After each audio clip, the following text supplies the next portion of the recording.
Vinayaka Mission's Kripananda Warrior Engineering College, Salem campus. Admissions open now. Join and become the engineer of tomorrow.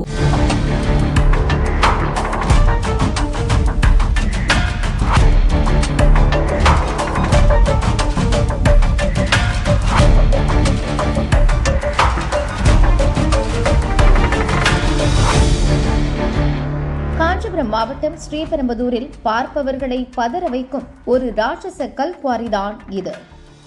2000 அடிக்கும் மேல் தோண்டி பாறைகளை வெட்டி எடுத்துள்ளனர். 3 ஆண்டுகளாக அதிகாரிகளின் கண்களை கட்டிவிட்டு இப்படி ஒரு கொள்ளை அரங்கேறியுள்ளதா அல்லது அனைத்தும் தெரிந்துதான் நடந்ததா என்பதற்கு இன்னும் விடை கிடைக்கவில்லை.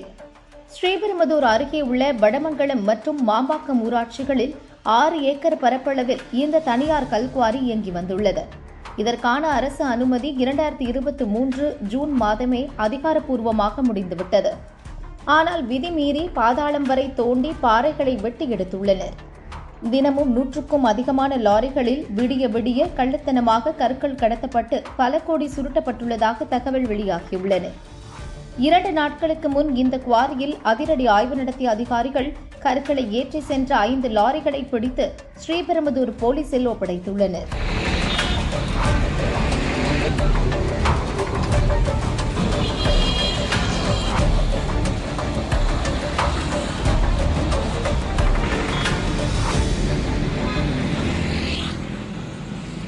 மூன்று ஆண்டுகளாக கண்ணை மூடிக்கொண்டிருந்தது ஏன்? ஆட்சி மாற்றத்திற்கு பின் அமைச்சருக்கு பயந்து களத்தில் குதித்துள்ளனரா? இத்தனை அடி ஆழம் தோண்டும் வரை வேடிக்கை பார்த்தது ஏன்? கனிமவளத்துறை அமைச்சர் பிரபு இந்த குவாரியை நேரடியாக ஆய்வு செய்ய வேண்டும். கடத்தலுக்கு துணையாக இருந்த துறை அதிகாரிகள் மீது கடுமையான நடவடிக்கைகளை எடுக்க வேண்டும் என ஆர்வலர்கள் கோரிக்கை விடுத்துள்ளனர். தப்பியோடிய குவாரி உரிமையாளர், லாரி உரிமையாளர்கள் மற்றும் டிரைவர்களை போலீசார் தேடி வருகின்றனர்.